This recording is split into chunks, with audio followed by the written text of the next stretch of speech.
It seems like every time we think that evil has reached its limit and that the people of Gaza could not be treated any worse, we're proven wrong and shown just how low people can go. The BBC recently published an article entitled Anti-Islamic US Biker Gang Members Run Security at Deadly Gaza Aid Sites. So as we'll see, after everything that the people of Gaza have been put through, all the killing, all the suffering, the complete destruction of their society, the pain, the starvation, reaching a point where the world is trying to send them aid, the people who are then hired as security regarding such aid are people who very clearly want them eradicated. These aren't people who are just merely Christian. These aren't people who just happen to be part of a biker gang. These are members of a biker gang whose entire identity and foundation is based on being against Muslims, being against Islam. They named themselves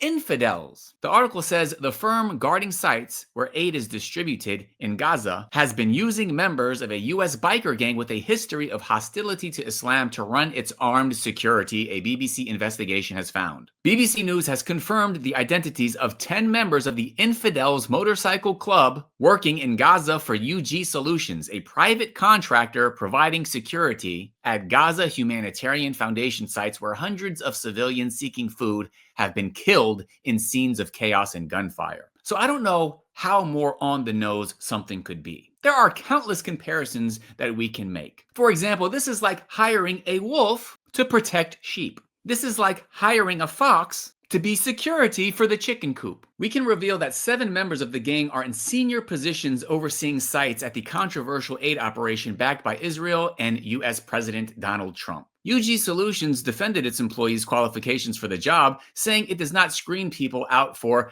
personal hobbies or affiliations unrelated to job performance. I really am shocked by the audacity of people. Rather than saying, we're sorry, we didn't know, we didn't screen them properly, they're essentially saying, oh, just because they were members of a biker gang whose entire identity is based on hating and being against Muslims, how could that possibly affect their job performance when it comes to being security and administering aid to Muslims, especially where hundreds of civilians seeking food have been killed in scenes of chaos and gunfire? The Gaza Humanitarian Foundation said it has a zero-tolerance policy for any hateful, discriminatory biases or conduct. Infidels MC was set up by U.S. military veterans of the Iraq War in 2006. And members see themselves as modern crusaders, using the Crusader cross as their symbol, a reference to the medieval Christians who fought Muslims for control of Jerusalem. The gang is currently hosting anti-Muslim hate speech on its Facebook page and has previously held a pig roast in defiance of the Islamic holy month of Ramadan. Putting the Infidels Biker Club in charge of delivering humanitarian aid in Gaza is like putting the KKK